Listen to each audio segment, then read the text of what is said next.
Look, we get it. This past year has been tough, to say the very, very least. One thing a lot of us can't do right now is travel, which is a real bumper, but it's happening. Because travel is still so limited by the pandemic, I thought I would share some books that take place in exotic and exciting locations that will whisk you away right from the comfort of your home. The Unhoneymooners by Christina Lauren is probably one of my favorite locations set in a book because it takes place in Maui. I have a love for books set in tropical places because I love those. I am a spring and summer girl. I used to say I was a very fall girl, but since this winter has been so bleak, I'm like desperately wishing for warmer weather. So Maui sounds amazing. We follow a character named Olive whose twin sister is getting married. The only problem is she's paired a lot with the groom's brother and best man, Ethan, and they do not get along. Like, they kind of loathe each other. And so the wedding happens. It's a beautiful wedding. And then the reception comes and everybody gets violently sick, like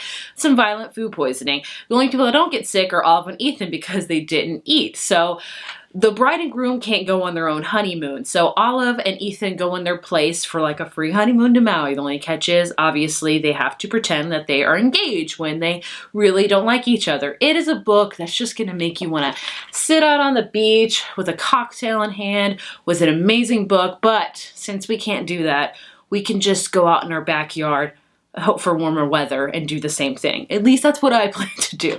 This is such a great book set in a very exotic location that just will definitely whisk you away right to Maui. So if Maui isn't your thing, perhaps Italy is? I feel like Italy's everyone's thing. I would love to go to Italy, like, so bad. Winning Back His Runaway Bride by Jessica Gilmore is all about Charlotte, whose billionaire husband gets injured in an accident, and he has no memory of, like, Charlotte, of them getting married, or even their upcoming divorce. So she moves back to Matteo's Italian villa to help take care of him, and she must pretend that they are still happily married until he is healed. But the problem is she is realizing that maybe she's falling back in love with him again, even though they were about to divorce. So this one's got, a second chance romance, which is amazing, set in a beautiful Italian villa. I bet, like, there's pasta, Italian villages, just beautiful, beautiful scenery that, goodness me, like, I really wish I could go to Italy, but in this book I can at least. Maybe, the open sea is your thing. Like, you just want open waters. That's what you want to do. A cruise or a sailing trip. Float Plan by Trish Dollar is right up your alley. This is about a character named Anna who's still really grieving the loss of her fiance. She decides to take the sailing trip that they always planned on to go together, only by herself. When she starts the sailing trip, she realizes that, oh, maybe she, can't do this by herself. She's not that experienced of a sailor, so she hires this, like, professional sailor named Keen to help her navigate and do the sailing trip that she was meant to do. I'm not gonna lie to you, it's not as light and fluffy as the first two I mentioned. It deals a lot with grief as well as suicide, so if those are triggers for you, just so you're aware of. But it is a beautiful book about Anna just grieving and just finding her love for the open water and for sailing. Like, goodness me, I've never really been into sailing. Like, I don't think I'd be good at it, but this made me want to take the trip so desperately, like to Turks and Caicos, and they went to so many amazing places. Back to Hawaii we go. Okay, we all know, like, that's where I really want to go. Like, that's the truth. That's where my travel destination would be right now if I could. I can live vicariously through books though, right? Right. We have Forbidden Hawaiian Nights by Kathy Williams. So in this book, we follow a character named Max who has to travel to Hawaii to help his sister. And he gets the help from this landscape gardener named Mia. There's immediately a connection between them, but they're like, no, because it's like the whole boss relationship. We can't, can we, you get it. But quickly they learn that, hey, maybe it's okay to have, a few steamy nights in Hawaii while he's there. I mean, the book title says it all. Amazing, Hawaii, beautiful.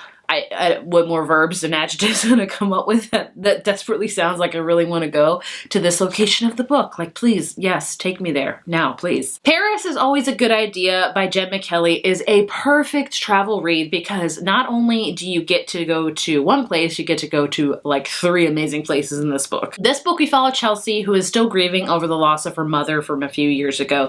She realizes that she is not happy, that she's just kind of living in the same old routine, and she's not thriving. So she decides to like retake a trip she took like on her gap year after high school when college happened. So she went to 3 different places and she fell in love with 3 different guys at those 3 places. So she decides, hey, let me retake this trip, revisit these 3 guys, and maybe one of them will like bring me happiness. Maybe one place is where I'm meant to be. And so you go through that journey with her. She goes to Ireland, oh my gosh, France, oh my gosh again, and Italy, oh my gosh again.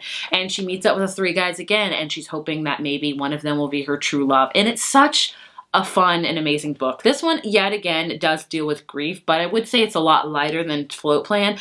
It's really about Chelsea trying to find her happiness and all about this trip, which was an amazing trip. Gosh, I love this book. It's a great travel read in case, you know, you can travel and you want to live vicariously through the character, which I definitely did. The next read is called Captivated by Her Runaway Doc by Sue McKay. Mallory's life is turned upside down when she finds a sexy French stranger in her house. Like, he's just there. Handsome Doc Josh pushes all the right buttons. And before long, helicopter pilot Mallory is in his arms and in the bed with him. But while passion still sizzles, Mallory can't be sure what is in Josh's heart or where exactly he is meant to go on this, you know, journey we call life. A doctor and a helicopter pilot, like steamy on steam, like I'm sure they're gonna travel to so many amazing places because she's a helicopter pilot. The places you can go are endless because you're a helicopter pilot. Island Affair by Priscilla Oliveris takes place in Key West in Florida, and trust me, once you finish this book, you're gonna want to go there immediately. I've been to Florida